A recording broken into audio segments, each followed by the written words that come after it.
Good day everyone, God is good all the time, God is good. Guys, once again, this is Winfred Vipus Pus, ang lagi nagsasabing anumang hirap ang pagdaanan natin dito sa mundo, mananatiling mabuti ang Diyos.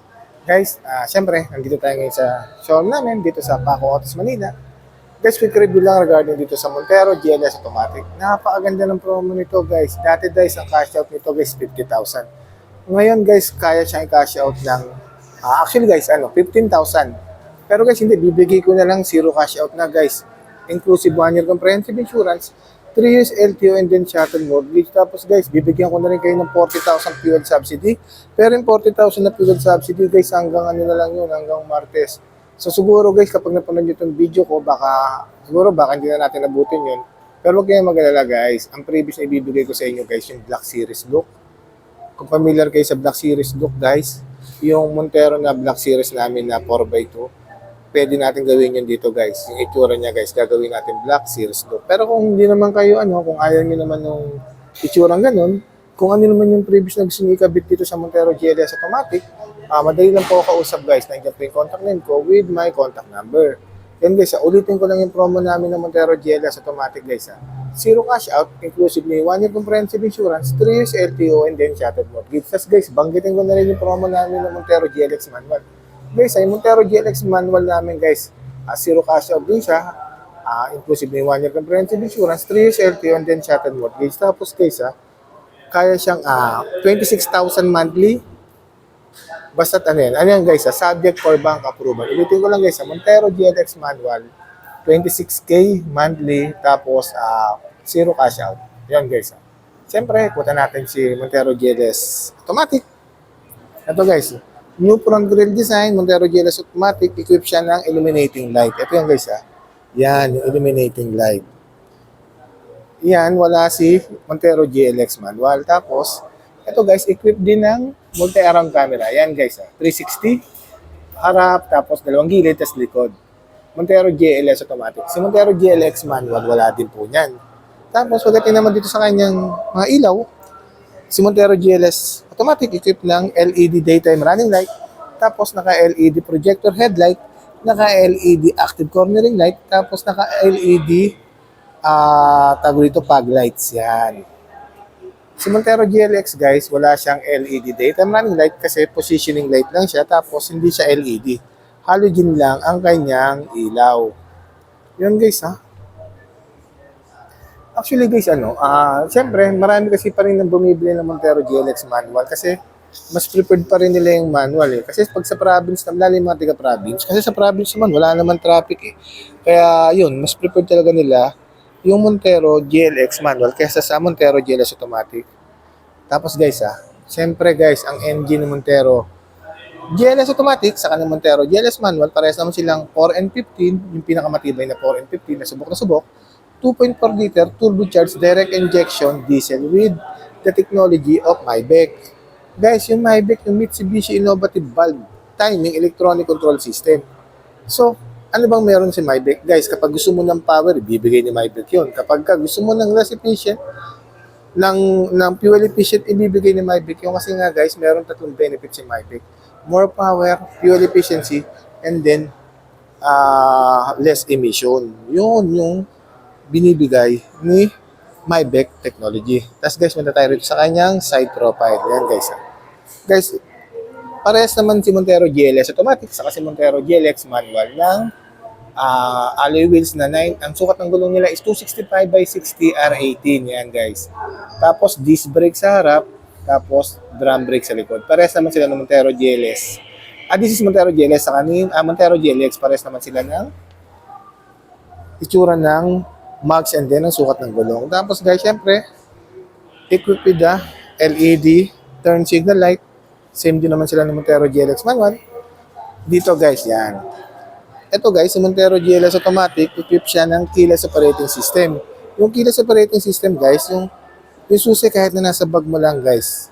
Pipindutin mo lang to within 70 centimeters guys, kahit hindi mo ilabas sa bag mo guys, para makapasok ka sa loob. Yun. Si Montero GLX manual, wala siyang keyless operating system, pero guys, equipped naman siya ng keyless entry. Kailangan mong ilabas yung susi, tapos kailangan mong i-remote, dun mo pipindutin para makapasok ka sa loob. Yun guys, pagdating naman dito sa kanyang loob guys, syempre unahin ko na agad to guys, leather seat with heat guard. Si Montero GLX manual guys, high fabric seat lang siya. Yun guys tapos syempre, power seat yan, 8-way power seat. Yan, naka 8-way power seat yan. Tapos pagdating sa steering wheel guys steering wheel, naka 3-spoke leather wrap siya. Parehas naman sila ng Montero GLX manual, parehas naman sila naka 3-spoke leather wrap. Tapos syempre dito sa kaliwa yung control ng audio control, tapos dito sa kanan yung cruise control, tapos voice command control. Ito guys, 360 camera, wala naman si Montero GLX manual yan. Tapos yung answering call with Bluetooth connectivity and then in down. Yan. Tapos syempre wala rin ito si Montero GLX manual, itong paddle shifter kasi nga itong si Montero GLX automatic, ang kanyang transmission is 8-speed automatic. Ano yan guys Sportronic yan guys Pag gusto mo mag-manual, may paddle shifter dito. Ito yung down, tapos yung kabila yung up. Yan guys Tilt and telescopic adjustment yan guys, pareha sila. Yan. Tapos syempre, Montero GLS automatic, naka-push start siya. Push start engine, si Montero GLX manual, twist key lang siya guys. Hindi susi lang. Sinususi lang dito sa susian yan. Tapos syempre, pagdating sa multi-information display, yan. Ano lang yung combination ng digital and analog. Tapos guys, dito naman tayo sa kanyang infotainment system. 8 inches touchscreen, a smartphone link display audio. Ano na yan guys SDA na yan. Smartphone link display audio, tapos Apple CarPlay and then Android Auto. Single zone auto climate control. Tapos eto, may charging port dyan. Dalawang mga charging port. Tapos syempre, 8-speed automatic transmission. Yan. Equipped na rin siya ng electronic parking brake with brake auto hold. Yan guys Guys, si Montero GLX manual, hindi pa siya naka-electronic parking brake at hindi pa rin siya naka-brake auto hold. Kasi nga, ang kanyang yung lever type pa lang, yung conventional lang, yung dati, yung hinahatak pataas, yun yung kanyang handbrake. Siyempre, meron niyang center armrest with cup holder. Yan. Tapos guys airbags guys, dual airbags, tapos meron dito sa gilid. Ito yung isang airbags. Yan. Sa front dalawa, tapos dito sa gilid yung isa. Ayan. Pagdating naman sa safety features guys, safety features, banggitin ko na lang din yung safety features. Montero GLS automatic at Montero GLX manual, pareha sila na equipped ng ABS and ABD, equipped sila ng hill start assist control, equipped din sila ng Mitsubishi Active Stability and Traction Control. Tapos ang difference na nila, ito sa Montero GLS automatic, meron siyang brake assist. Sa Montero GLX manual, wala nun. Tapos pagdating naman sa likuran guys, meron si Montero GLS ng rear cross traffic alert. Si Montero GLX manual, wala rin nun. Yun yung mga difference nila pagdating sa mga safety features. Guys pasukin natin dito sa second row. Ito guys. Pagdating naman dito sa second row guys ayan guys seat belt, tapos merong ISOFIX, syempre. Tapos merong center armrest with cup holder yan guys Center armrest with cup holder yan. Tapos guys ito wala si Montero GLX manual niyan guys. Yang charging port na 150 watts, 220 volts. Yan. Wala niyan si Montero GLX manual. Tapos guys dito sa likod, syempre 60-40, folded and tumble, tapos 50-50 split type.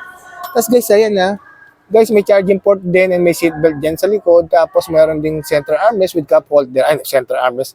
Merong armrest sa gilid with cup holder. Ito guys. Tapos tapos doon nakalagay yung mga tools. Yan guys, sa kanan. Tapos doom light, syempre may mga doom light yan sa ibabaw. Yan. Ito guys, seatbelt dito sa second row.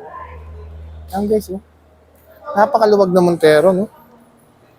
Ngayon guys, syempre, fuel tank capacity, 68 liters yan.